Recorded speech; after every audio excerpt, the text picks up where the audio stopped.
Okay, so the gas equation that we use for ideal gases to calculate things, we have PV equals nRT. Okay, so P stands for pressure, and that's always going to be measured in pascals.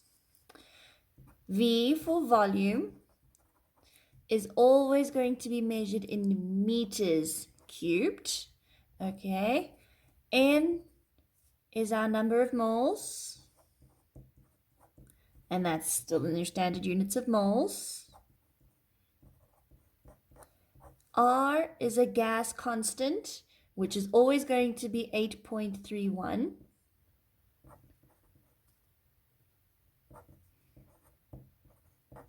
And then T is going to be your temperature, and that's going to be measured in Kelvin. Okay, so that is the equation that we have. And since we know that N is number of moles, which can also be mass over molecular mass, I can also have a version where I sub this in for N, and I have PV equals M for mass, RT divided by MR.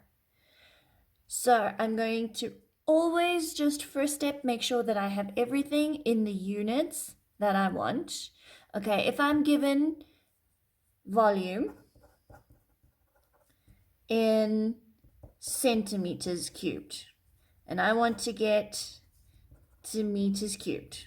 To go from centimeters cubed to decimeters cubed, I divide by 1,000. Then to go from decimeters cubed to meters cubed, I divide by 1,000 again. Okay, so I go 1,000 and 1,000 to get to meters cubed because I'm getting smaller. And then if I wanted to go the other way, I would then times by 1,000 and 1,000. To get to temperature in Kelvin, if I'm given degrees Celsius, I add 273 to get to my temperature in Kelvin. And if pressure is in pascals, that's what I want. But if it's given in kilopascals, I would then times by 1,000 to get to pascals. Okay, so then for pressure, if it's in kilopascals, to get down to pascals, I'm going to times by 1,000.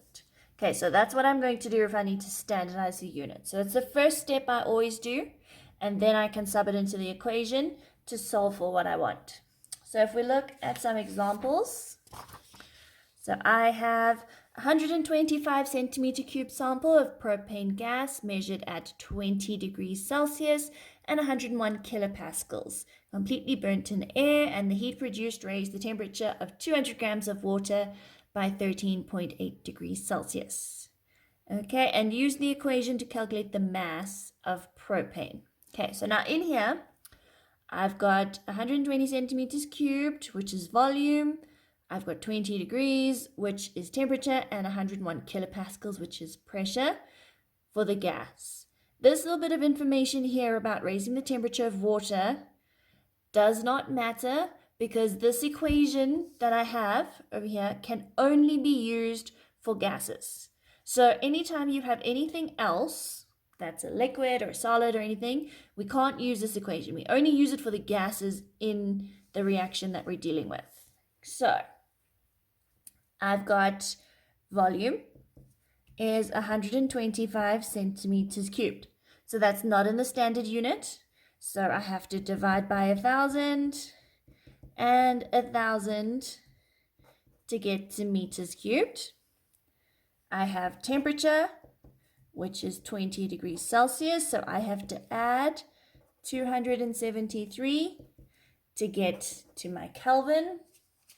And then I have pressure, which is in kilopascals. So I have to times by 1,000 to get pascals. Okay, so then I'm going to use my equation. And since I want mass now in this question, I can use my second equation of PV equals MR RT over mR. What I want is the mass. So I rearrange this equation for mass to equal PV mR over RT. And then I sub in all my values.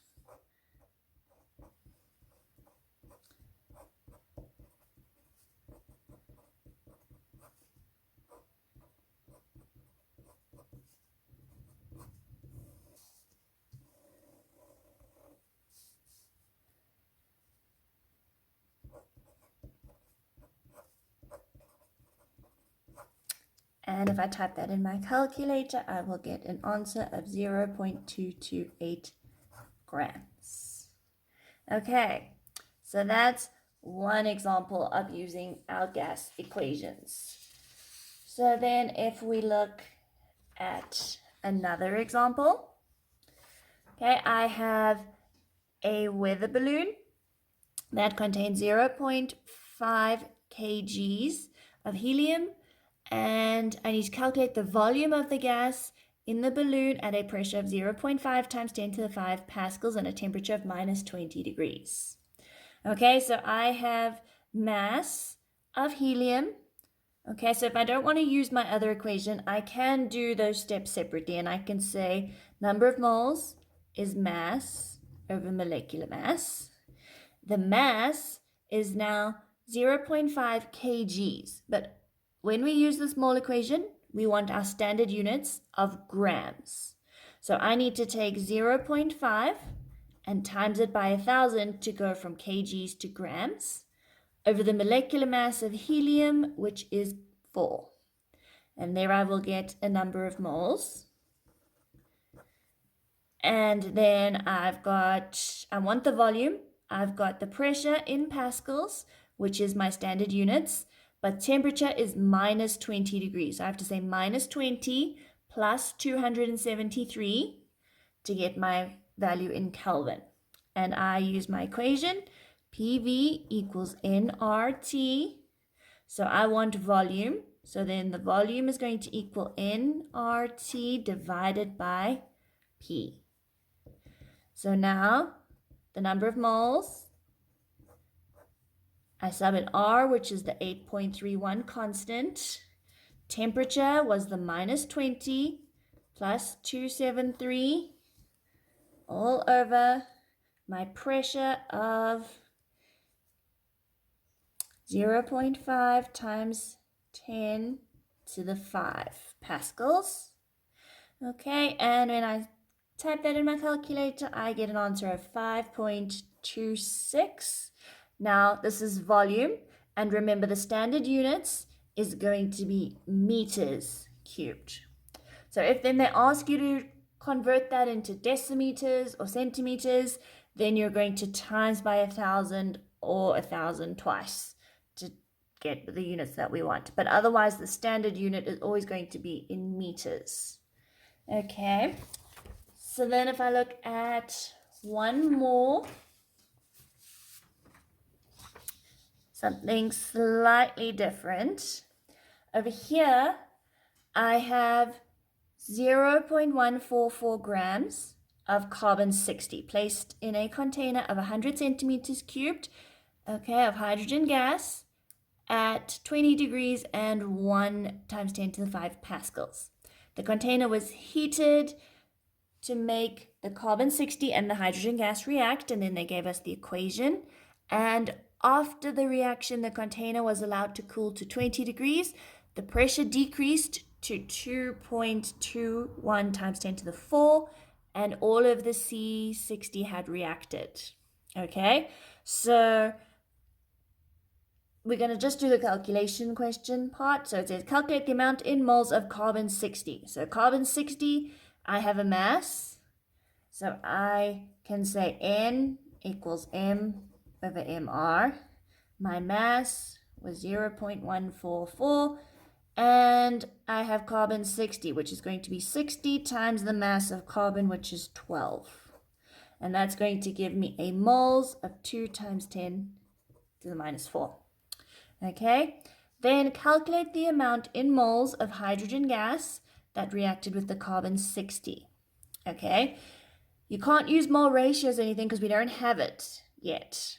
Okay, but this is hydrogen gas. So now that we've got gas, it means that we can use our gas equation of PV equals nRT.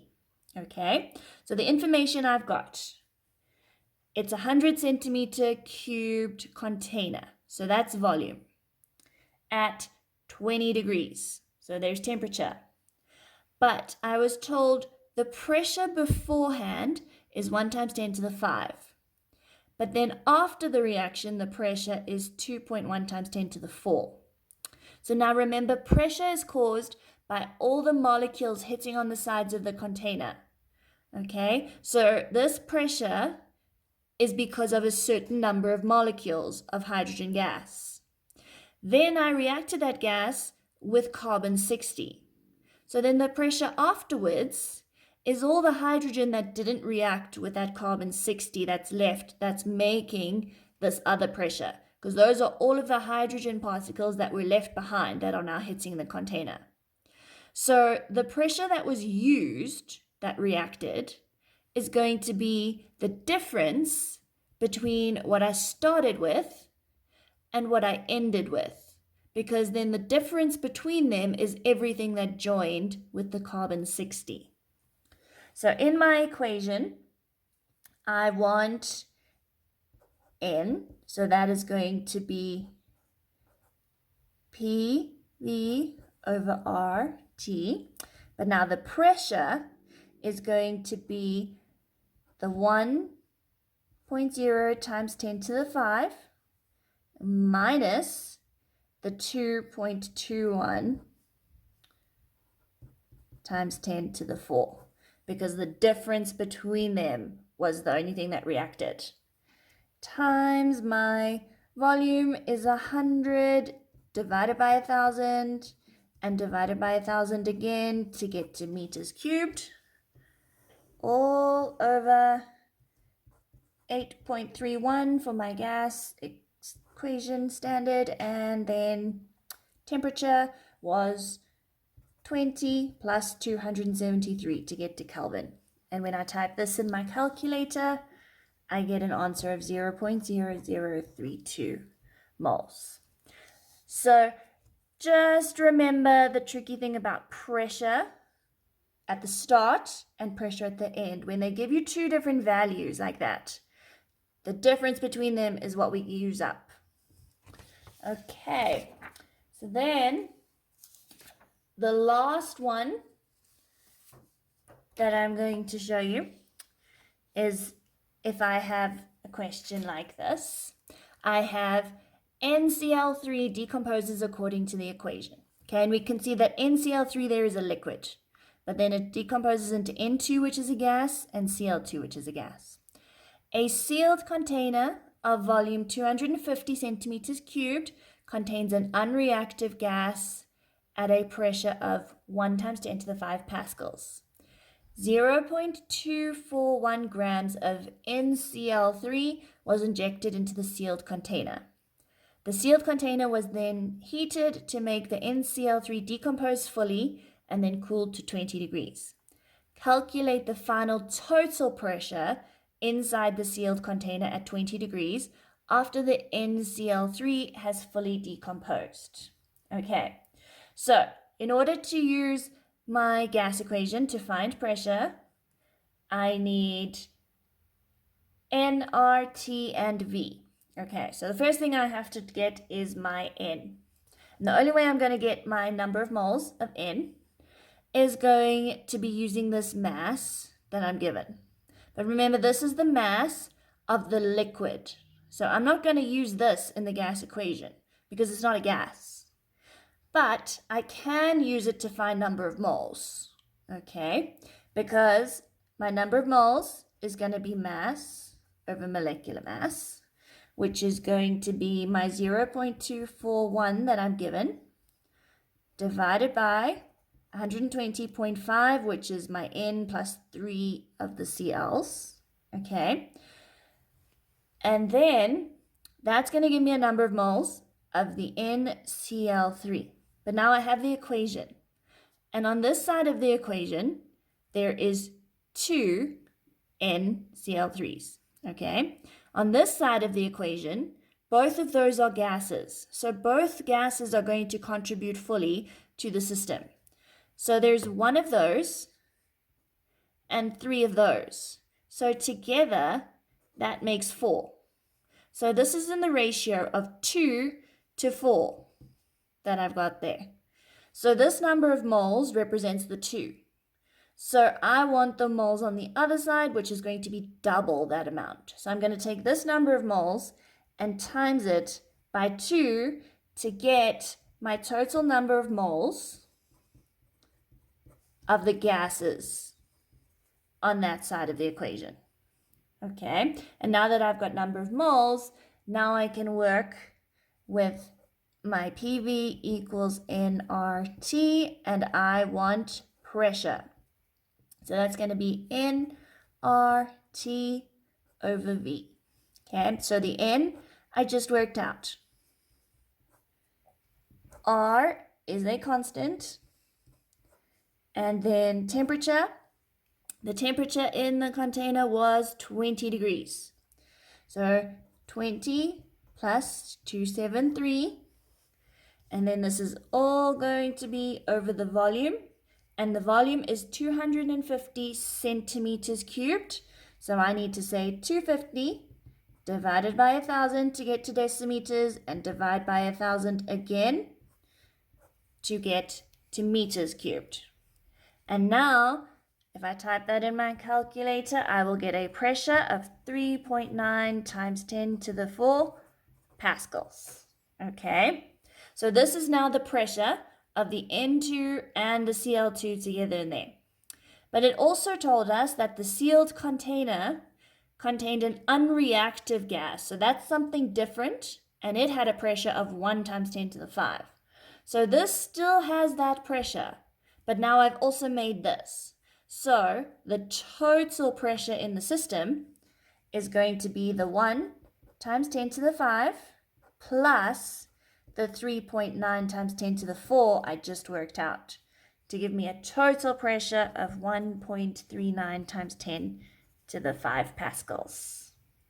Okay, so whenever you've got a question like this, okay, similarly to this one where I've got masses, okay, of something that's not a gas, then I can always just use my ratios to find the gases that I want. Or vice versa. If I find the moles of gas, I can then use it to find the ratio of something else that I want, depending on the information that I've been given.